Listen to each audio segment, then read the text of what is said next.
সে একদম শবে বরাতকে মনে হয় লাইলাতুল কদরের উপরে নিয়ে যাচ্ছে আর কি।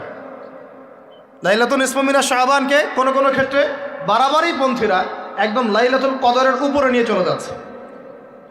আর ছাড়াছাড়ি যারা, তারা বলছে এই রাত্রে কোনো কিছুই করা যাবে না। দুইটাই চরমপন্থী, বুঝতে পারছেন না মনে হয় কথা। একদল এটাকে নিয়ে এত বেশি বাড়াবাড়ি করছে যে এটাকে একদম লাইলাতুল কদরের উপরে নিয়ে চলে যাচ্ছে। আরেক দল দেখা যাচ্ছে এটাকে এমনভাবে পরিত্যাগ করছে না, এই যে কিছুই করা যাবে না, একদম কোনো ফজিলতি নাই। এখন আসলে মধ্যম পন্থা কি, মাঝখানে আমরা কি করব তাও জানার দরকার আছে কি নাই? অনেক হাদিসের অনেক আলোচনা, প্রায় 40-50 পৃষ্ঠার বই, সব আলোচনা তো মাহফিলে করা সম্ভব না। আমি সারমর্মটুকু বলি। সারমর্ম কি? হাদিসের শবে বরাত নামে কোনো শব্দ নাই, এক নম্বর কথা। কি নাই ভাই? শবে বরাত নামে কোনো শব্দ নেই। আছে লাইলাতুন নিসফু মিনাশ শাবান, শাবান মাসের মধ্য রজনী। শাবান মাসের মধ্য রজনী। শাবান মাস কি? উত্তর, নবী সাল্লাল্লাহু আলাইহি ওয়াসাল্লাম রমজান মাসের পর যে মাসে রোজা রাখতে বেশি গুরুত্ব দিয়েছেন তার নাম শাবান। আমার সাথে বলেন, শাবান মাস কি? নবী সাল্লাল্লাহু আলাইহি ওয়াসাল্লাম রমজানের পরে যে মাসে রোজা রাখতে খুব বেশি গুরুত্ব দিয়েছেন তার নাম শাবান। আয়েশা রাদিয়াল্লাহু আনহা তিনি বলতেন যে শাবান মাস আসলে নবী সাল্লাল্লাহু আলাইহি ওয়াসাল্লাম এত বেশি বেশি রোজা রাখতেন যে মনে হতো তিনি রোজা ছাড়বেনই না, সারা মাস রেখে ফেলবেন। বেশি থেকে বেশি রোজা রাখতেন শাবান মাসে। প্রশ্ন হচ্ছে কেন? উত্তর, এমনিতে এই মাসটা বরকতময় এবং এই মাসে আল্লাহ পাক তার রহমতে বিপুল সংখ্যক মানুষকে জাহান্নাম থেকে মুক্তি দান করেন। সুবহানাল্লাহ। নবী সাল্লাল্লাহু আলাইহি ওয়াসাল্লাম এই মাসকে তাজিম করতেন। এই মাসের সম্মানার্থে, এই মাসে আল্লাহর রহমত বরকতের স্বার্থে নবী করিম সাল্লাল্লাহু আলাইহি ওয়াসাল্লাম এই মাসে বেশি বেশি রোজা রেখেছেন। সুন্নত কি শিখলাম? শাবান মাসে বেশি বেশি রোজা রাখা সুন্নত। একটা কি পেলাম ভাই? শাবান মাসে বেশি বেশি রোজা রাখা সুন্নত। আপনি যদি মুকিম হন, শরীর সুস্থ থাকে, মুসাফির না, আপনার সুস্থতা আছে, সব ঠিক আছে, আপনি চেষ্টা করবেন এই মাসে বেশি বেশি রোজা রাখার জন্য। পারা যাবে ইনশাল্লাহ। এটা নবীর সুন্নত হবে। আরেকটা হাদিস মাথায় নিয়ে নেন, আজকে সারা ওয়াজ ভুলে গেলে এই ওয়াজটা বলেন না। কি হাদিস? নবীজি বলছেন, তোমাদের সামনে, হে আমার সাহাবীরা, তোমাদের সামনে এমন একটা যুগ আসছে, ওই যুগে আমার সুন্নতকে ধরে রাখাটা হাতের মধ্যে আগুন ধরে রাখার মতো হবে। আমি অনেক দিন এই লেকচারে এই হাদিসটা বলেছি। তোমাদের সামনে এমন একটা কঠিন যুগ আসছে, জামানা সবরিন, সবরের যুগ, কঠিন যুগ। ওই যুগে ঈমান ধরে রাখা, মানে আমার সুন্নতের উপর থাকা, হাতে আগুন ধরে রাখার মতো হবে। ওই যুগে যদি তোমরা আমার একটা সুন্নতকে জীবিত করতে পারো, সমাজে একটা সুন্নত মরে গেছে, ওটাকে আবার জীবিত করতে পারো, তাহলে 50 জন শহীদ সাহাবীর নেকি পাবে। হাদিসটা বুঝলেন? শুধু নেকি না, আপনি 50 জন শহীদ সাহাবীর নেকি পাবেন যখন চলমান সমাজে একটা সুন্নত মিটে গেছে, নাই, মানুষ আমল করছে না, কিন্তু আপনি সেটাকে জীবিত করলেন। পারা যাবে ইনশাল্লাহ। একটা দেখাচ্ছি, যেমন সাহাবীদের যুগে মানুষ মসজিদে ঢুকলে কি করতো জানেন? আগে 2 রাকাত নামাজ পড়তো। কি করতো? মসজিদে ঢুকেই, ওযু অবস্থায় মসজিদে ঢুকেই তারা বসতেন না। আগে 2 রাকাত নামাজ পড়তেন, দুখুলুল মসজিদ বা তাহিয়াতুল মসজিদ, তারপরে বসতেন। আর নবীজি বলেছেন কিয়ামতের আগে আগে এই দুখুলুল মসজিদ, তাহিয়াতুল মসজিদ, এই নামাজটা উঠে যাবে। উঠে যাচ্ছে না আস্তে আস্তে। মসজিদে ঢুকলে মানুষ ধাপ করে বসে পড়ে, তাই না? মানুষ ভুলেই গেছে এটা সুন্নত। এখন আপনি যদি এই সুন্নতটাকে আবার জীবিত করতে পারেন, ইনশাল্লাহ 50 জন শহীদ সাহাবীর নেকি পাবেন। সমাজে এখন দাড়ি শেভ করা ফ্যাশন হয়ে গেছে, বুঝছে না? অনেকে শেভ না করলে চাকরি দেয় না। শেভ না করলে কি হয় না? চাকরি পাওয়া যায় না। স্কুলে তো না, কলেজে গিয়ে পড়তে গেলে ক্লাস করতে দেয় না। দাঁড়িয়ে আছে, যাও শেভ করে আসো, তাই বলে। এখন সমাজ চলছে উল্টা। এখন যদি আপনি নবীর সুন্নতকে আবার জীবিত করতে পারেন, 50 জন শহীদ সাহাবীর নেকি পাবেন। রাতে ঘুমানোর সময় একটা সুন্নত আছে, 33 বার সুবহানাল্লাহ, 33 বার আলহামদুলিল্লাহ, 34 বার কি আল্লাহু আকবার। বহু মানুষই পড়ে না। আপনি যদি পড়তে পারেন, ইনশাআল্লাহ আল্লাহ পাক আপনাকে রেখে দিবেন। সমাজে বহু মানুষ চুল একদম এখন মেসি রোনাল্ডো কাট, তাই না? মেসি কাট আর রোনাল্ডো কাট। আর আমি সিলেট অঞ্চলে দেখে আসছি একদম লন্ডন কাট, 2 পাশ ছিলে মাঝখানে চুল, লন্ডন থেকে শিখে আসছি। এখন চুলেরও কিন্তু সুন্নত আছে, আছে কি নাই? দাড়ির যেমন সুন্নত আছে, চুলের সুন্নত নাই। একদম সামন পিছন সমান করতে পারেন, অথবা যদি চুল নাই থাকে তাহলে চুল মাথা মুন্ডন করেও রাখতে পারেন। অনেক সাহাবীর মাথা মুন্ডিত ছিল। আবার অথবা কানের লতি পর্যন্ত বা কাঁধ বাবড়ি রাখতে পারেন। এটা চুলের সুন্নত হলো কিনা? এখন সমাজের সব মানুষ এই সুন্নতটাকে ভুলে গেছে। আপনি সুন্নত মনে করে রেখেছেন, ইনশাল্লাহ আপনি নেকি পাবেন ইনশাআল্লাহ।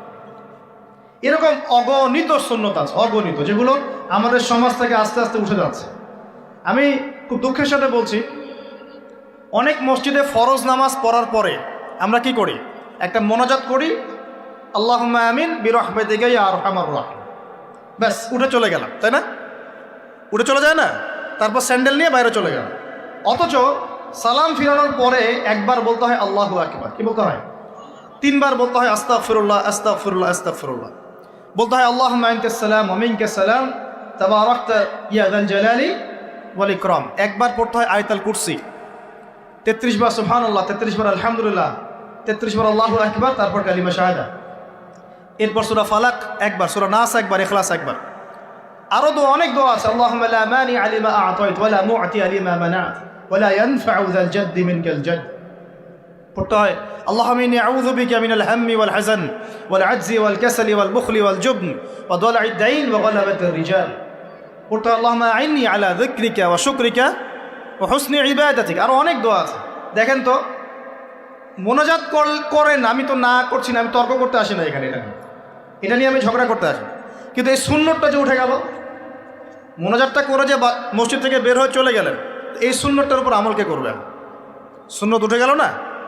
আপনি যদি বসে এখন সুন্নতটা প্রতিষ্ঠা করেন, 50 জন শহীদ সাহাবীর নেকি পাবেন ইনশাআল্লাহ। এগুলো তো গেল আমলিয়াত। সমাজ চলছে সুদের উপরে, আপনি যদি হালাল অর্থনীতি প্রবর্তন করতে পারেন তাহলে কত নেকি পাবেন? সমাজ চলছে জেনায়, আপনি এখন পর্দা প্রতিষ্ঠা করলেন, তাহলে কত নেকি পাবেন? সমাজে চলছে দুর্নীতি, আপনি এখন আমানতদারিতা ইনসাফ প্রতিষ্ঠা করলেন, কত নাকি পাবেন? সমাজে চলছে শয়তানি, সব শয়তানি, কি চলছে? শয়তানি। এখন আপনি আল্লাহ রাব্বুল আলামিনের ওহী প্রতিষ্ঠা করলেন, কত নাকি পাবেন? নিঃসন্দেহে আর অনেক বেশি নাকি পাবেন। আল্লাহ পাক আমাদেরকে সেই লক্ষ্যে কাজ করার তৌফিক দান করুন। প্রিয় ভাইরা, যে কথা বলতে গিয়ে এখানে আসলাম, এক বাড়াবাড়ি এই মাসে নবীজি বেশি বেশি রোজা রাখতেন। তাহলে আমরা কি করবো এই মাসে ভাই? 1 নম্বর কাজ, বেশি বেশি রোজা রাখার চেষ্টা করবো ইনশাআল্লাহ, আল্লাহ তৌফিক দান করবেন। এবার আরেকটা পয়েন্ট বলি, সামনে রমাদান মাস। রমজান মাস আসলে আমরা মাশাআল্লাহ পরিপূর্ণ মুসলিম হওয়ার চেষ্টা করি, কিন্তু সারা বছর এটা ধরে রাখতে পারি না। রমজান মাসে যে নামাজ পড়ে না সেও মসজিদে যায়। দেখা যায় যে জুমার নামাজও পড়ে না, ও তারাবির নামাজ পড়তে যায় কি না? ওই দিন গিয়ে বলে এসি দেন, ইমাম সাহেব এসি অন করেন, তাই না? সারা বছর তো আসে নাই। ওই দিন গিয়ে ইমাম সাহেব এসি বন্ধ কেন? এই মুয়াজ্জিন সাহেব ফ্যান দেন। তখন ওখানে গিয়ে মানে কি বলবো, হ্যাঁ মাতব্বরি করে আর কি। যাক, তারপরেও যে মসজিদে আসছে আমরা দোয়া করি আল্লাহ হেদায়েত দান করুন। আমরা তো কাউকে পিছনে ফিরাই দিব না, দিব? এখন রমজান মাস আসলে আমরা মাশাআল্লাহ রোজা রাখি, মানুষকে ইফতার করাই, দান সদকা করি, আমরা যাকাত দেই, তারাবি পড়ি, কোরআন তেলাওয়াত করি, আমরা মাশাআল্লাহ অনেক আমল করি। এই আমলগুলো কি একবারে ধাপাস করে ধরে ফেলা সম্ভব না? একটা আস্তে আস্তে ট্রেনিং প্রসেস লাগে। একটা ফ্যান চালু করলে ফ্যানটা কি শুরুতেই ধাপাস করে ঘুরতে শুরু করবে, নাকি আস্তে স্লোলি সে মোমেন্টাম ধরবে? কোনটা? আস্তে আস্তে সে গতি পাবে না, ধীরে ধীরে গতি পাবে। ঠিক শাবান মাসে এত বেশি রোজা রাখা, ইবাদত করার অর্থ কি? যাতে রমজান মাসে আপনি পরিপূর্ণ ইবাদত করতে পারেন। বুঝতে পারছেন কথা? রমজানে গিয়ে তো শুরুতেই সব ইবাদত ধরে ফেলা সম্ভব হবে না। মনে করেন আগামীকাল পহেলা রমজান, আজকে থেকে আপনি সব ইবাদত একসাথে করতে পারবেন? তখন গিয়ে আপনি বেগ পেতে হবে। কিন্তু একটা মাস আগে থেকে যদি ট্রেনিং নেন, ইনশাআল্লাহ রমজান মাসে ইজি হয়ে যাবে। এটা একটা কারণ নবী সাল্লাল্লাহু আলাইহি ওয়াসাল্লাম শাবান মাসে বেশি বেশি রোজা রাখতেন, আমল করতেন। আল্লাহ পাক আমাদের সবাইকে শাবান মাসে বেশি বেশি আমল করার তৌফিক দান করুন, যাতে রমজান মাসে গিয়ে আমরা সুবিধা পাই, রমজান মাসের হকটা আদায় করতে পারি। এবার এই মাসে নবী সাল্লাল্লাহু আলাইহি ওয়াসাল্লাম কি বলেছেন একটা হাদিস থেকে আগে বুঝি। এই হাদিসটা সহ অনেক হাদিসে এই একই রকম কথা এসেছে এবং এই হাদিসটা বিশুদ্ধ। এটাকে অস্বীকার করলে হাদিস অস্বীকারী হয়ে যাবে। বাড়াবাড়ি গ্রুপ, ছাড়াছাড়ি গ্রুপ, উভয়ের জন্যই নসিহত। নবী সাল্লাল্লাহু আলাইহি ওয়াসাল্লাম বলেছেন, ইন্নাল্লাহ তাআলা, নিশ্চয় আল্লাহ রাব্বুল আলামিন, লা ইয়াত্তালিউ ফি লাইলাতিন নিসফি মিন শাবান, শাবান মাসের মধ্য রজনীতে আল্লাহ রাব্বুল আলামিন তার রহমতের দৃষ্টি প্রশস্ত করেন। সুবহানাল্লাহ। আল্লাহ পাক শবে বরাত মানে আমরা যেটা বুঝি প্রচলিত অর্থে, লাইলাতুন নিসফি মিন শাবান, শাবান মাসের মধ্য রজনী, যে 15 শাবানের এই যে রজনী, এই রাতে আল্লাহ রাব্বুল আলামিন তার সৃষ্টির দিকে তার রহমতের দৃষ্টিটা প্রশস্ত করে দেখেন, প্রশস্ত করেন। এবং ওয়াগফিরু লিজামিই খালকিহি, আল্লাহ পাক তার সমস্ত সৃষ্টিকে মাফ করে দেন। আল্লাহ পাক কি করেন? তার সমস্ত সৃষ্টিকে কি করেন? মাফ করে দেন। কথাটা ভালো করে বোঝেন। আল্লাহ পাক তার সমস্ত সৃষ্টিকে মাফ করে দেন, ইল্লা, তাদেরকে ব্যতীত। এক, ইল্লা লিমুশরিকিন, এক নাম্বার যে ব্যক্তি মুশরিক, যে শিরক করে আল্লাহর সাথে, যে আল্লাহর সাথে শিরক করে। আর দুই, মুশাহিনিন, যে ব্যক্তি অন্তরে মানুষের সাথে বিদ্বেষ পোষণ করে, হিংসা বিদ্বেষ মনে আছে এরকম ব্যক্তি, এবং মনের মধ্যে শিরক আছে, শিরকি আকীদা, মুশরিক, এই দুই শ্রেণীর মানুষ ছাড়া আল্লাহ পাক সমস্ত মানুষকে মাফ করবেন বলেছেন। তাহলে এই রাতের ফজিলত প্রমাণ হলো কিনা? রাতের ফজিলতটা প্রমাণ হলো কিনা? আচ্ছা, এখন এর ব্যাকআপ আরও অনেকগুলো হাদিস আছে। ওই সবগুলো হাদিসকে একত্রিত করলে এমনই কনক্লুশন আসে। এছাড়াও আরও কিছু দুর্বল হাদিস আছে, এগুলো দুর্বল, সনদগতভাবে অন্যান্যভাবে দুর্বল। ওখানে আরও কিছু পয়েন্ট পাওয়া যায় যে আর কাকে কাকে আল্লাহ পাক মাফ করেন না। সবাইকে তো মাফ করেন, আর কাকে কাকে করেন না। এই হাদিসে দুটো পেয়েছি, এটা একদম অকাট্য। এটা হলো মুশরিক, আল্লাহ পাক মাফ করেন না। দুই, যে অন্তরে হিংসা বিদ্বেষ পোষণ করে, হিংসা বিদ্বেষ আছে, এদেরকে আল্লাহ মাফ করেন না। আরও কিছু দুর্বল বর্ণনা থেকে পাওয়া যায়, এটা দুর্বল বর্ণনা, কিন্তু জেনে রাখতে তো সমস্যা নাই। সমস্যা আছে?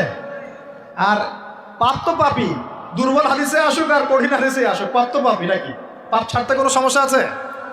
তো তৃতীয় এক শ্রেণীর নাম পাওয়া যায়, যারা হচ্ছে আত্মহননকারী, নিজেরা নিজেদেরকে আত্মহত্যা করেছে, এদেরকে আল্লাহ মাফ করেন।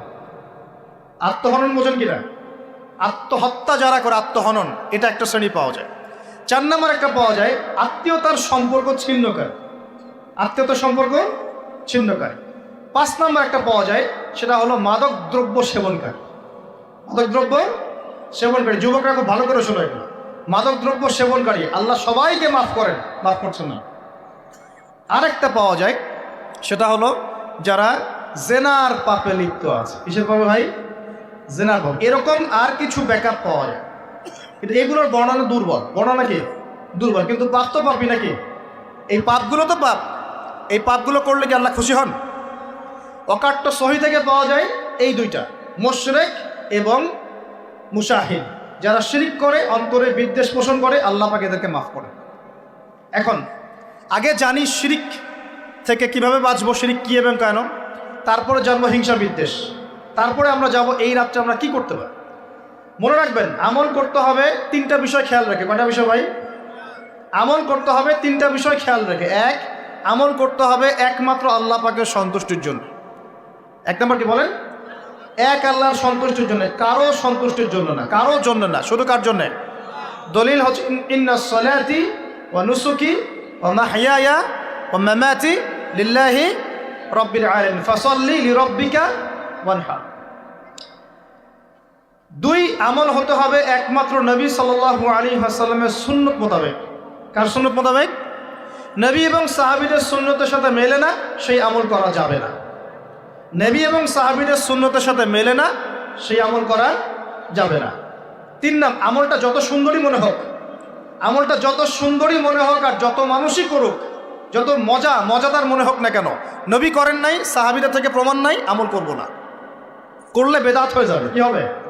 বেদাত হয়ে যাবে। আর 3 নম্বর হচ্ছে, আমলগুলো করার আগে অবশ্যই আপনার রিজিকটাকে হালাল করতে হবে। কি করতে ভাই? ব্যাস, এই 3টা শর্ত পূরণ করে আমল করলে ইনশাআল্লাহ তাআলা আমরা জান্নাতে যাবো। ইনশাআল্লাহ আমরা আশাবাদী, আল্লাহ পাক আমাদেরকে জান্নাত দিবেন ইনশাআল্লাহ। আল্লাহ পাক এক রাতে রহম করে সমস্ত মাখলুক সৃষ্টিকে মাফ করে দিচ্ছেন, শুধু শিরক এবং হিংসার বিদ্বেষ পোষণকারীকে মাফ করছেন না। বুঝতে হবে এই পাপ দুটো কত কঠিন। এবার আসেন প্রথমে একটু শিরক নিয়ে কথা বলি, তারপরে মুসাহিন নিয়ে কথা বলি। ধৈর্য ধরবেন তো নাকি? দেরি হচ্ছে? সবর করেন। এখন প্রথমে জানি শিরক কি এবং কেন।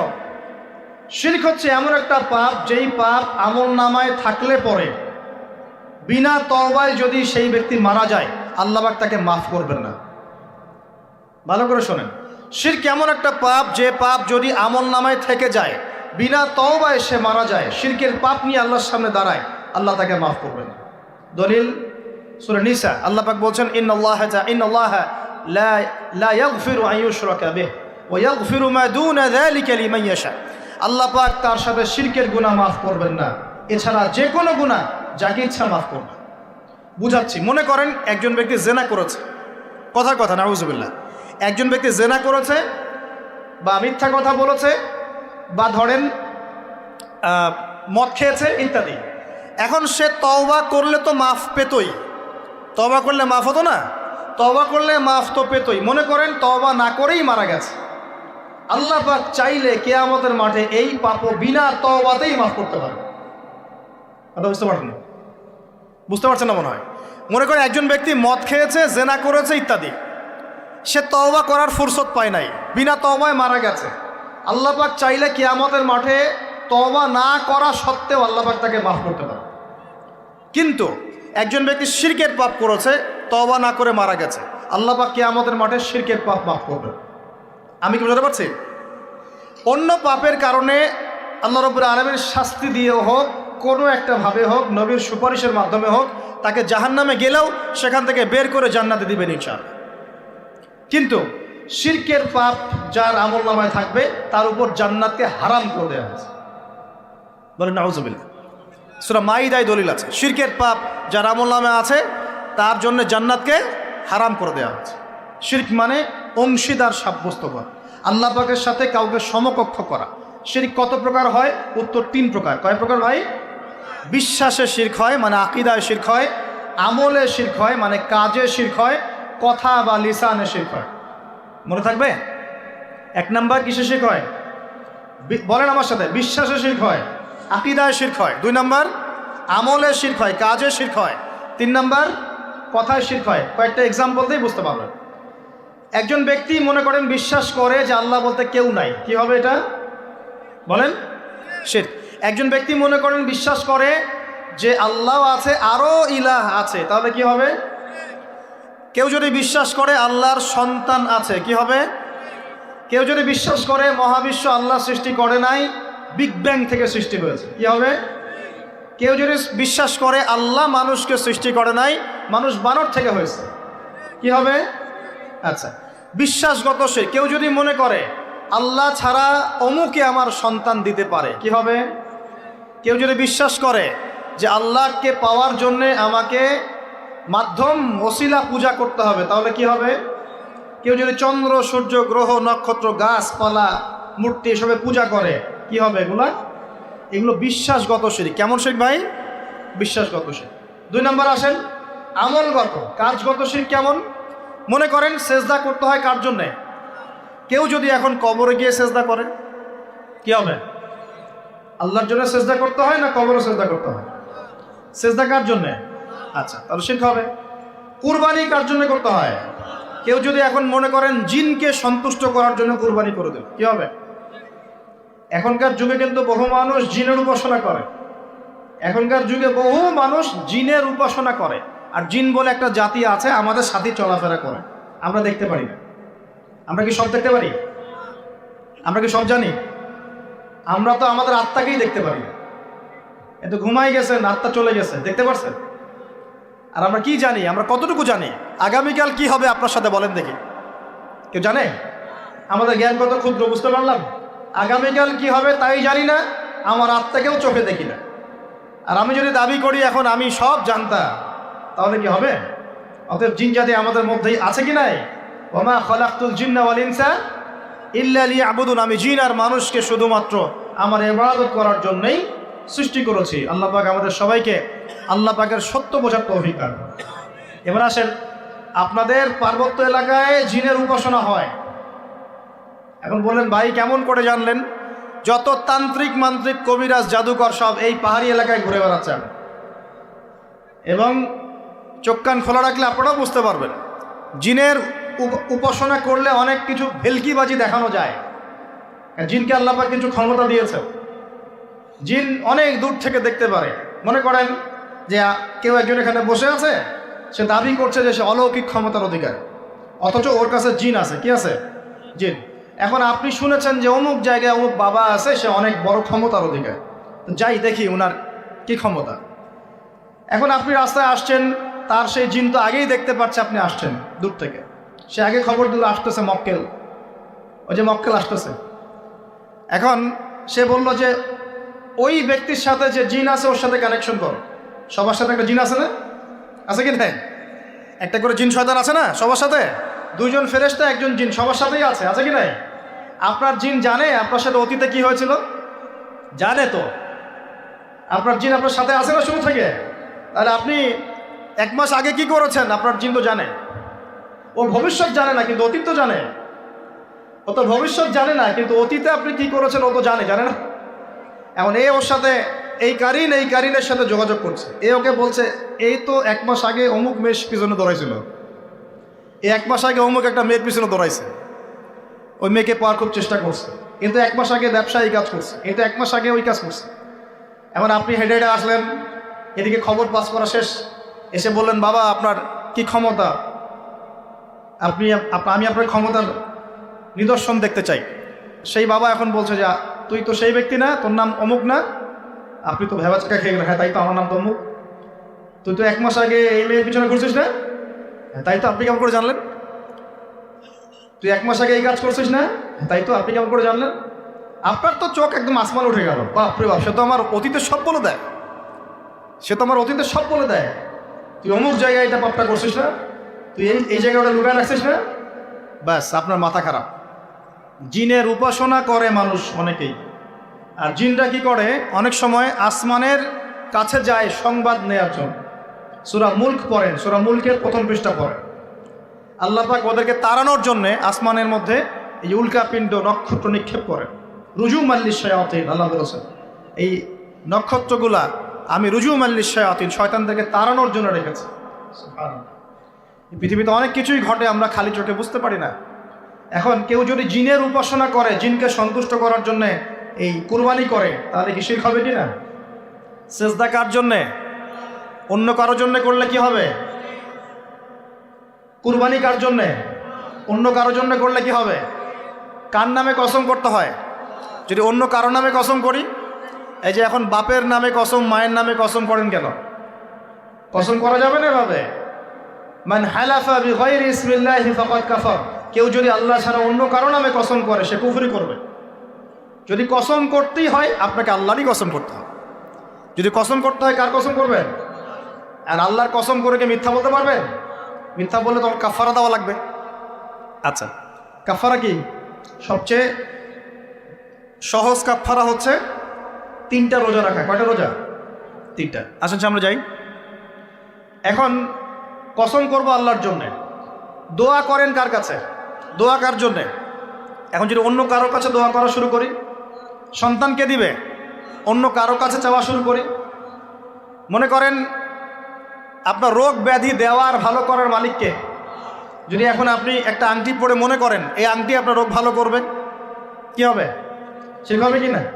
এরকম অগণিত কাজের শিরক আমরা করছি। আল্লাহ পাক আমাদের শিরক থেকে বাঁচান। আর ভবিষ্যতের মালিককে, সময়ের মালিককে, ভবিষ্যৎ কে জানে? রাস্তায় টিয়া পাখি দেখে ভাগ্য পরীক্ষা করছে, ও কি ভবিষ্যৎ বলতে পারবে? যদি ওখানে গিয়ে হাত দেখান শিরক হবে না? রাশিফল দেখা যায়, রাশিফল কি? রাশিফল, আজকে তোমার দিনটা কেমন যাবে, কালকে তোমার দিনটা কেমন যাবে, আছে না? তো এগুলো বিশ্বাস করলে কি হবে? এরকম পদে পদে শিরকে নিমজ্জিত আছে। এগুলো তো গেল আমলগত শিরক, আরও অনেক শিরক আছে। আমাদের কথার মধ্যেও শিরক হয়। কিসের মধ্যে? কথার মধ্যে। যেমন আমরা বলি ডাক্তার ভালো ছিল, না হলে রোগীকে বাঁচানো যেত না, বলি কি না? অনেকে বলি না? শিরক হবে। কেউ যদি বলে যে ড্রাইভারটা ভালো ছিল, না হলে গাড়ি নির্ঘাত অ্যাক্সিডেন্ট করতো। কি হলো কথায়? আরেকটা বিষয় আছে, আমরা অনেক সময় ইবাদত করি মানুষকে দেখানোর জন্য, সবাই বড় দানবীর বলবে, আমাকে নামাজি বলবে, এটাও কি? এটাও শিরক। কথার মধ্যে আর অনেক শিরক করি। সার্বভৌম ক্ষমতার মালিককে, তাবারাকাল্লাযী বিয়াদিহিল মুলক, সার্বভৌম ক্ষমতার মালিককে। আর আমরা যদি মনে করি আমরাই সার্বভৌম ক্ষমতার মালিক, কি হবে? ঠিক হবে না? এরকম প্রচুর শিরকে আমরা নিমজ্জিত আছি। সবচেয়ে বড় যে শিরকটা এখনকার বিশ্বে চলছে সেটা হলো আল্লাহ পাকের হালালকে আমরা হারাম করে নিচ্ছি, আল্লাহর হারামকে হালাল করে নিচ্ছি। করছে কি না? বুঝতে পারছেন না মনে হয়। মাদক দ্রব্য কি হালাল না হারাম? আমরা অনেক সময় হালাল করে নিয়েছি, তাই নাই? জেনা হারাম না হালাল? আমরা এখন জেনাকে প্রমোট করছি, উস্কে দিচ্ছি। সমকামিতা হালাল না হারাম? এই সমকামিতার ব্যাধি ছড়িয়ে পড়েছে এখন সমাজের রন্ধ্রে রন্ধ্রে, পড়েছে না? এদেরকে আল্লাহ পাক এমন শাস্তি দিবেন যে শাস্তি আল্লাহ পাক কুল কায়নাতে কাউকে দেন নাই। কেমন শাস্তি দিবেন? কওমে লূতকে আল্লাহ রাব্বুল আলামিন মাটি থেকে উপরে উঠিয়ে আকাশ থেকে পাথর বর্ষণ করে থেতলে দিয়ে আবার মাটিতে দাফন করে দিয়েছে কওমে লূতকে। আল্লাহু আকবার। এই শাস্তি অপেক্ষা করছে এদের জন্য। সুদ হালাল না হারাম? আমরা কি এটাকে জায়েজ করে নিচ্ছি কিনা, খাচ্ছি কিনা? এই বিশ্বের সবচেয়ে বড় একটা সমস্যা চলছে, আল্লাহ পাকের হারামকে আমরা হালাল করছি, হালালকে হারাম করি। এটাও শিরক। এখন আল্লাহ পাক যে বলছেন সবাইকে মাফ করে দিবেন, আল্লাহ পাক শিরক যে করে তাকে মাফ করবেন না। এখন বলেন কত % মানুষ মাফ পাবে? এই পাপগুলো কত মানুষ করছে? সবাই করছে না? মোটামুটি সবাই মোটামুটি শিরক করছে। আমরা আল্লাহ পাক আমরা সবাইকে শিরকের পাপ থেকে বাঁচিয়ে রাখুন। এর পাশে একটা শিরক আছে রিয়া বা গোপন শিরক, লোক দেখানো আমল, এটাও গোপন শিরক। আর এক শ্রেণী। আচ্ছা, এখানে একটা কথা বলে রাখি, এই শিরকগুলো থেকে বেঁচে থাকলে কি হবে? শিরক থেকে বেঁচে থাকলে আপনার আমল নামায় যদি আসমান জমিন সমান গোনাও থাকে, আল্লাহ পাক সমস্ত গোনা মাফ করে দিবেন ইনশাআল্লাহ। মনে করেন একজন ব্যক্তির আমল নামায় জেনা, সুদ, ঘুষ, হাবি জাবি দুনিয়ার পাপ দিয়ে ভর্তি, কিন্তু কোনো একটা কারণে বা কোনো একভাবে তার আমল নামায় শিরকের কোনো গোনা নাই, শিরক করে নাই, ইনশাআল্লাহু তাআলা কোনো না কোনো ওসিলায় হলেও আল্লাহ পাক তাকে কিয়ামতের মাঠে মাফ করে দিবেন ইনশাআল্লাহ। একটা হাদিস বললেই যথেষ্ট হবে, তারপরে সামনে যাব। রাসূল সাল্লাল্লাহু আলাইহি ওয়াসাল্লামকে আল্লাহ পাক মেরাজের রাতে ওয়াদা করেছেন। কোন রাতে ভাই? মেরাজের রাতে ওয়াদা করেছেন, হে মুহাম্মদ সাল্লাল্লাহু আলাইহি ওয়াসাল্লাম, তোমার উম্মতের মধ্যে যে কোনো ব্যক্তি যত বড়ই পাপ করুক না কেন, আসমান জমিনের সমানও যদি পাপ করে আমার সামনে দাঁড়ায়, কিন্তু তার আমল নামায় শিরকের পাপ নাই, আমি আল্লাহ তার সামনে আসমান জমিন সমান ক্ষমা নিয়ে হাজির হব, মানে সে মাফ পেয়ে যাবে ইনশাআল্লাহ।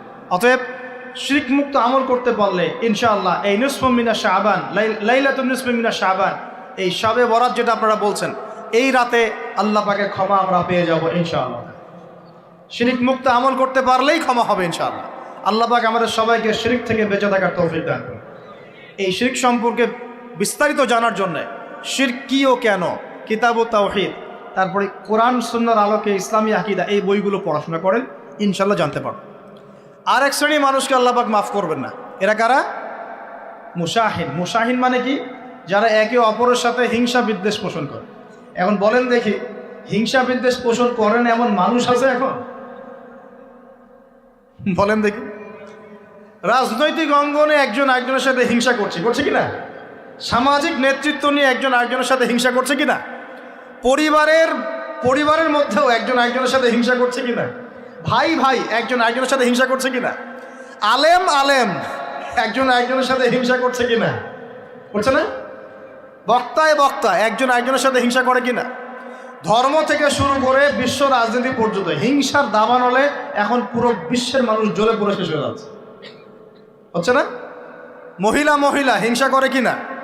সতীনে হিংসা করে কিনা? সতীন বোঝেন কিনা? বিয়েই তো করেন নাই, সতীন বুঝবেন কি? সতীন কি জিনিস? দুই বউ, এক বউ আরেকবার কি হয়? সতীনে হিংসা করে কিনা? আয়েশা রাদিয়াল্লাহু আনহার বাসায়, মানে ঘরে নবী সাল্লাল্লাহু আলাইহি ওয়াসাল্লাম বসে আছেন, ঢুকেছেন, আর অন্য একজন স্ত্রীর ঘর থেকে একটা খাবার আসতে পারে না, ভালোবেসে মহব্বত করে হাদিয়া দিয়েছেন। আয়েশা রাদিয়াল্লাহু আনহা যখন দেখলেন তার ঘরের মধ্যে খাবার পাঠিয়েছে অন্য একজন স্ত্রী, পুরো থালাটাকে মাথার উপর নিয়ে ধাবাস করে ভেঙে ফেলে দিলেন। তো রাসূলুল্লাহ সাল্লাল্লাহু আলাইহি ওয়াসাল্লাম মুচকি মুচকি হাসছেন, আর উপস্থিত হয়তো আরও দু একজন ছিলেন, তাদেরকে বলছেন তোমাদের মা রাগ করেছে। তিনি নিজেই হাতে সেগুলো তুললেন, সব ভাঙাচোরা পিসগুলো নিজে তুললেন, তুলে রেখে দিয়ে ভালো থালা বাটিগুলো হাদিয়া পাঠালেন ওই স্ত্রীর ঘরে, যে ঘর থেকে খাবার এসেছে। এইভাবে ডিল করতে হয় আর কি। রাসূল সাল্লাল্লাহু আলাইহি ওয়াসাল্লাম তখন রাগ হন নাই, কেন এই কাজ করলাম, কেন এই কাজ করলাম। আরেকদিন আয়েশা রাদিয়াল্লাহু আনহা একটা কথা বলে ফেলেছেন। নবী সাল্লাল্লাহু আলাইহি ওয়াসাল্লাম তার কোন এক স্ত্রীর কাছ থেকে এসেছেন। আয়েশা রাদিয়াল্লাহু আনহা বলছেন, আপনি তার সাথে আপনি তার কথা কিভাবে স্মরণ করেন? সে তো একটু খাটো, এরকম একটা কথা বলেছেন, সে তো একটু খাটো, একটু বেটে। আয়েশা রাদিয়াল্লাহু আনহাকে আমাদের নবীজি বলছেন, শোনো, তুমি এমন একটা কথা বলেছো, আমাদের সবার জন্য হেদায়েত আছে, তুমি এমন একটা কথা বলেছো, এই কথাটা যদি সমুদ্রের সাথে মিশিয়ে দেওয়া হয় পুরো সমুদ্রের পানি দূষিত হয়ে যাবে, বলি নাউযুবিল্লাহ। এই যে এতটুকু কথা, যে সে তো একটু খাটো ইয়া রাসূলুল্লাহ, এই যে এতটুকু কথা খালি, এই যে অত কালো, অত অমুক, অত তমুক, অত গরিব, অত কৃষক, অত ছোট লোক, অত এই যে রিক্সাওয়ালা, অত আমরা কথা বলি না এগুলো, আমাদের এগুলো কথা আছে না সমাজে। এগুলো বলার সাথে সাথেই এটা এমন পাপ হয়ে যায়, সাগরের মধ্যে এই পাপ মিশিয়ে দিলে সাগরের পানি নষ্ট হয়ে যাবে, নাউযুবিল্লাহ। এরকম হিংসা বিদ্বেষ মনে থাকলে তাজকিয়া পাওয়া যায় না। তাজকিয়া মানে আত্মশুদ্ধি। তো এখানে এটা স্বভাব সুলভ মানুষের মধ্যে এসে যায়, আসে কি না, আসে না? এই সবে লাইলাতুন নিসফু মিনাশ শাবানের হাদিসগুলোর মধ্যে একটা হাদিসে আসছে, সনদের কথা আমি বলছি না, আমি প্রসঙ্গটা বলছি, যে আয়েশা রাদিয়াল্লাহু আনহা বলছেন, আমি ঘুম থেকে উঠে দেখি রাসূল সাল্লাল্লাহু আলাইহি ওয়াসাল্লাম নামাজ পড়ছেন। কি পড়ছেন? নামাজ, তার ঘরে নামাজ পড়ছেন। নামাজে এত লম্বা সেজদা করছেন যে আমার কাছে মনে হলো নবী মনে হয় ইন্তেকাল করেছেন, নাউযুবিল্লাহ। তারপরে আমি তাকে তার বুড়ো আঙ্গুল ধরে নাড়া দিলাম। নবী সাল্লাল্লাহু আলাইহি ওয়াসাল্লাম তাড়াতাড়ি নামাজ শেষ করলেন, শেষ করে বললেন, আজকের রাত এমন একটা রাত, এই রাতে আল্লাহ রাব্বুল আলামিন তার অসংখ্য বান্দাকে মাফ করে দেন। এরপর তিনি আবার ঘুমিয়ে গেলেন, আয়েশা রাদিয়াল্লাহু আনহা। এবার উঠে বলছেন, আমি দেখলাম যে নবী সাল্লাল্লাহু আলাইহি ওয়াসাল্লাম আমার ঘরে নাই, আমার ঘরে নাই। তখন তিনি বলছেন, আমার মনের মধ্যে তখন ওই মানে ফিলিংস আসলো যেটা মেয়েদের মধ্যে স্বভাব সুলভ চলে আসে। আমি মনে করলাম যে রাসূলুল্লাহ সাল্লাল্লাহু আলাইহি ওয়াসাল্লাম কি অন্য কোনো স্ত্রীর ঘরে চলে গেলেন আমাকে ছেড়ে। তখন আমি চাদর মুড়ি দিয়ে তাকে পিছু নেওয়া শুরু করলাম। পিছে পিছে গিয়ে দেখলাম রাসূল সাল্লাল্লাহু আলাইহি ওয়াসাল্লাম ওই জান্নাতুল বাকি বলি না আমরা, বাকিয়ে গারকাত, মদিনায় মসজিদ নববীর পাশে কবরস্থান আছে না, ওই কবরস্থানে নবী সাল্লাল্লাহু আলাইহি ওয়াসাল্লাম দাঁড়িয়ে মাইয়েতের জন্য দোয়া করছেন। সুবহানাল্লাহ। আয়েশা রাদিয়াল্লাহু আনহা গিয়ে দাঁড়ালেন, নবীজি বললেন, তুমি কি মনে করছো আমি তোমার সাথে প্রতারণা করছি, আমি তোমার হক নষ্ট করব? বরং আজকের রাতে আল্লাহ রাব্বুল আলামিন অগণিত মানুষকে মাফ করে দেন, বলে সুবহানাল্লাহ। এই হাদিসগুলো এসেছে শবে বরাত প্রসঙ্গে। এখানেও দেখেন আয়েশা রাদিয়াল্লাহু আনহা কিন্তু একটু জেলাসি ফিল করেছেন যে আমার ঘর থেকে আবার অন্য স্ত্রী ঘরে চলে গেল কিনা। এগুলো স্বভাব সুলভ, এগুলো আসতে পারে, এগুলো মানুষের মধ্যে কি আসতে পারে, কিন্তু বিদ্বেষ পোষণ করে একে অপরের ক্ষতি করে দেওয়া, এই কাজগুলো যারা করবে আল্লাহ পাক এই রাতে ওদেরকে মাফ করবেন না। এখন আমাদের জন্য আগে নসিহত দুইটা, এই রাত্রের ফজিলত পেতে হলে নসিহত আগে দুইটা। এক, আমাদের আকীদা আমলে কোনো শিরক থাকা যাবে না, বলি আমিন। আল্লাহ কবুল করুন। আমাদের আকীদা এবং আমলে কোনো প্রকার শিরক রাখা যাবে না। দুই, আমরা মনের মধ্যে কোনো ভাইয়ের প্রতি হিংসা বিদ্বেষ রাখবো না। রাখবো ইনশাল্লাহ? রাখবো না। আমরা কোনো ভাইয়ের প্রতি হিংসা বিদ্বেষ পোষণ করবো না ইনশাল্লাহ। একটা হাদিস বললেই আপনি বুঝে ফেলবেন, তারপর আমি সামনে যাচ্ছি, এরপরে আমি আস্তে আস্তে ফিনিশিং দেবো ইনশাল্লাহ।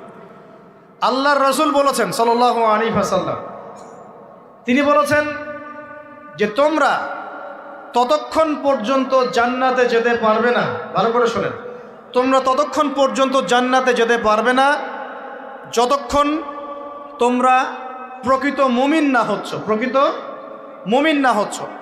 আর তোমরা ততক্ষণ পর্যন্ত প্রকৃত মুমিন হতে পারবে না যতক্ষণ পর্যন্ত না পরস্পরকে ভালো না বাসছ, পরস্পরকে ভালো না বাসছ। এই ভালোবাসা আবার বয়ফ্রেন্ড গার্লফ্রেন্ড ভালোবাসা না, দিনই ক্ষেত্রে ভালোবাসা। আর আমি কি তোমাদেরকে জানিয়ে দেব কি করলে তোমরা পরস্পরকে ভালোবাসতে পারবে? সাহাবীরা বলছেন, অবশ্যই বলুন ইয়া রাসূলুল্লাহ। নবীজি বলছেন, তোমরা একে অপরকে সালাম দেওয়ার অভ্যাস করো, ইনশাআল্লাহ তোমরা একে অপরকে ভালোবাসতে পারবে।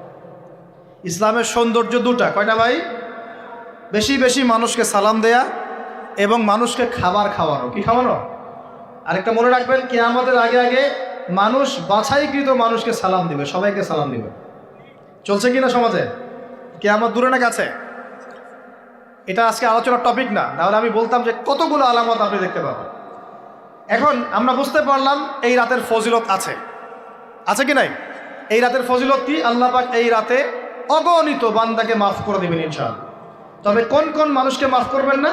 এক নম্বর, যারা মুশরিক বা শিরক করে, হ্যাঁ, একে অপরের প্রতি কি বলেন, মুশাহিন, বিদ্বেষ, হিংসা বিদ্বেষ পোষণ করে, এই দুই শ্রেণীর মানুষের অন্তর্ভুক্ত হওয়া থেকে আল্লাহ আমাদেরকে বাঁচাক, আমিন।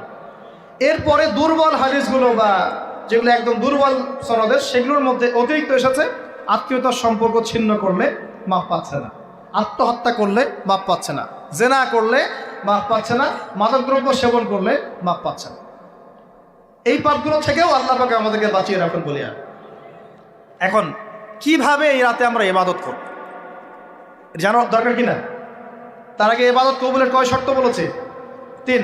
আল্লাহর সন্তুষ্টির জন্য হতে হবে, নবীর সুন্নাহ মাফিক হতে হবে, এবং 3 নম্বর হচ্ছে হালাল রিজিক থাকতে হবে, হারাম খেয়ে ইবাদত করা যাবে না। এখন আসেন, কোন হাদিসের মধ্যে স্পেসিফিকলি বলা নাই যে এই রাতে এই এই এই এই ইবাদত করতে হবে, কোন হাদিসের মধ্যে পাওয়া যায়? কথা বলার চেষ্টা করুন। যেমন লাইলাতুল কদর সম্পর্কে বলা হচ্ছে না, যে লাইলাতুল কদরে যারা কিয়াম করবে, হ্যাঁ, রাত দিনে সিয়াম রাখবে, রাতে কিয়াম করবে, কোরআন তেলাওয়াত করবে, কোরআন দিয়ে কিয়াম করবে, আল্লাহ ওদেরকে মাফ করে দিবেন। একটা আমল দেওয়া আছে লাইলাতুল কদরে। নবী সাল্লাল্লাহু আলাইহি ওয়াসাল্লাম যা করতেন সেগুলোর মধ্যে আমল দেওয়া আছে। এই নিসফু মিনাশ শাবানের মধ্যে স্পেসিফিকলি এভাবে হাদিসের মধ্যে উল্লেখ করা নাই এই এই এই এই আমলগুলো করো। এটা খুঁজে খুঁজে আমাদেরকে বের করতে হয়। খুঁজে খুঁজে কেমন? নবী সাল্লাল্লাহু আলাইহি ওয়াসাল্লাম দোয়া করছিলেন মৃতদের জন্য, করছিলেন না? তাহলে এটা একটা আমল পাওয়া গেল। নবী সাল্লাল্লাহু আলাইহি ওয়াসাল্লাম নামাজে ছিলেন, সেজদারত অবস্থায় ওই যে আয়েশা রাদিয়াল্লাহু আনহা টোকা দিলেন, দিয়ে বললেন, আমি ভাবছিলাম তার ইন্তেকাল হয়ে গেছে কিনা, তার মানে বুঝলাম যে আপনি নামাজ পড়তে পারেন। এরপরে আল্লাহ পাকের কাছে ক্ষমা চাইতে পারেন, কারণ এই মাসে আল্লাহ পাক আপনাকে এই রাতে আল্লাহ আপনাকে ক্ষমা করবেন, এই রাতে আল্লাহ ক্ষমা করবেন। এখন এটাকে বলা হয় প্রশস্ততা। ব্যক্তিগতভাবে এখানে আপনাকে প্রশস্ত এখতিয়ার দেয়া হয়েছে। ব্যক্তিগতভাবে আপনাকে আল্লাহ পাক তার রাসূলের মাধ্যমে এই শরীয়তে এই রাতের আমলের জন্য একটা প্রশস্ত এখতিয়ার দিয়েছেন। আপনি রাসূল সাল্লাল্লাহু আলাইহি ওয়াসাল্লামের সুন্নাহ মাফিক যে কোনো ভালো কাজ করতে পারেন, কিন্তু নির্দিষ্ট করে আপনাকে দেওয়া হয় নাই যে আপনাকে 100 রাকাতই পড়তে হবে, আপনাকে 200 রাকাতই পড়তে হবে, আপনাকে 10 রাকাতই পড়তে হবে, আপনাকে 1 খতমই দিতে হবে, এরকম নির্দিষ্ট করে আপনাকে কিছু দেওয়া হয়। আপনি এখন চাইলে সুন্দর করে অজু করলেন, অজু করে মাশাআল্লাহ আতর খুশবু ব্যবহার করতে পারেন, করে সুন্দর জামা পরলেন, পরে আপনি আল্লাহর স্মরণে নামাজ আদায় করলেন। এখন ফরজ নামাজ আগে না নফল আগে? ফরজ আগে না নফল আগে? এই আমলগুলো ফরজ না নফল? এগুলো নফল। আগে তো ফরজ পড়তে হবে নাকি? 5 ওয়াক্ত ফরজ নামাজ তো আগে, তারপরে আপনি নফলে আসেন।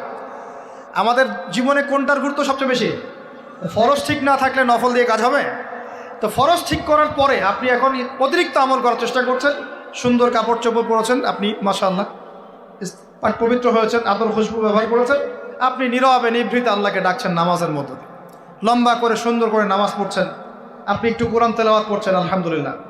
আপনি এই রাতে মৃতদের জন্য দোয়া করলেন, নিজের জন্য দোয়া করলেন, পরিবারের জন্য দোয়া করলেন, আপনি তাসবিহ তাহলিল করলেন, যদি আপনাকে আল্লাহ সামর্থ্য দেন আপনি কিছু দান সাদাকা করেছেন, আপনি বিভিন্ন রকম ভালো কাজে আপনি নিজেকে মানে এঙ্গেজ রাখতে পারেন, নিজেকে বিভিন্ন ভালো কাজে আপনি নিজেকে সম্পৃক্ত রাখতে পারেন। এভাবে আপনি রাতটাকে একটা উৎসাহে পার করতে পারেন। কিন্তু আমরা যে ঘটা করে অনেকগুলো কাজ করি না, ঘটা করে হালুয়া রুটি সামাই টামাই এই সেই আলোকসজ্জা অমুক তমুক দল বেঁধে কবরস্থান, এই আমলগুলো নবী এবং সাহাবীরা থেকে প্রমাণ হয়। আমি বুঝতে পারছি, আমল করতে আপনাকে নিষেধ করা হয় নাই, কিন্তু বাড়াবাড়ি করবেন না, ছাড়াছাড়ি করবেন, মধ্যমপন্থী থাকেন। ব্যক্তিগতভাবে আপনি আপনার মতো করে আমল করতে পারেন, আপনাকে ইখতিয়ার প্রশস্ততা দেওয়া হয়েছে। আপনি একটু নামাজ পড়েন, একটু তেলাওয়াত করেন, একটু জিকির করেন, দোয়া করেন, আপনি আল্লাহর কাছে চেয়ে নেন। আরেকটা হাদিস আছে, এই রাতে আল্লাহ রাব্বুল আলামিন প্রথম আসমানে নেমে আসেন। সুবহানাল্লাহ। আল্লাহ পাক কেমন করে নেমে আসেন এটা আমাদের ব্যাখ্যার বাইরে, আর এটা সত্তাগতভাবে না, আল্লাহ পাকের রহমান নেমে আসেন। আল্লাহ পাক আহ্বান করতে থাকেন, কে আছে আমার কাছে কিছু চাইবে আমি তাকে দিব, কে আছো আমার কাছে ক্ষমা চাইবে আমি মাফ করে দিব, কে আছো আমাকে ডাকবে আমি তার ডাকে সাড়া দিব। সুবহানাল্লাহ। আল্লাহ পাক এই পুরো রাত বলতে থাকে। আরেকটা কথা মনে রাখবেন, এভাবে কিন্তু আল্লাহ পাক প্রত্যেক রাতেই বলতে থাকেন, শুধু এই একটা রাতেই নয়, প্রত্যেক রাতেই আল্লাহ পাক বলতে থাকেন, কিন্তু এই রাতে স্পেশালি আল্লাহ পাক অগণিত মানুষকে মাফ করে দিবেন ইনশাআল্লাহ। তা আমরা আল্লাহর কাছে দোয়া করি, আল্লাহ পাক আমাদের সবাইকে যেন সুস্থতার সাথে শাবান মাসে বেশি বেশি রোজা রাখার তৌফিক দান করে, এবং যে আমলগুলো সুন্নাহসম্মত এই সুন্নাহসম্মত আমলগুলো আল্লাহ আমাদের করার তৌফিক দান।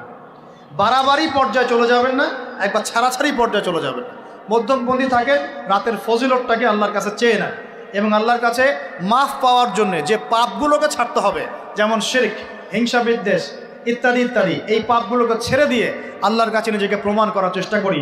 আল্লাহ পাক আমাদের সবাইকে তৌফিক দান করুন বলি আমিন। আকুলু কওলি হাযা আস্তাগফিরুল্লাহ লি ওয়া লাকুম ওয়া লিসাইরিল মুসলিমিন। বারাকাল্লাহু লানা ওয়া লাকুম বিল আয়াতিল হাকীম ইন্নাহু তাআলা জাওয়াদুন কারীম রাউফুর রহিম। আপনারা উঠবেন না, আপনারা বসবেন। আমাদের পাশের ভাই তিনি কিছু কথা বলবেন, আমাদের সম্মানিত গেস্ট আছেন উনি কিছু কথা বলবেন, এরপরে আমরা সংক্ষিপ্ত মুখতাসার দোয়া দিয়ে ইনশাআল্লাহ আমাদের মাহফিল শেষ করবেন। আর যদি কারো কোনো প্রশ্ন থাকে লিখিত আকারে এখানে দিতে পারি ইনশাআল্লাহ। আমরা দোয়া করি আল্লাহ পাক আমাদের সবাইকে যেন যা শুনলাম এটা বুঝে আমল করার তৌফিক এনায়েত করেন, সকলেই বলি আমিন।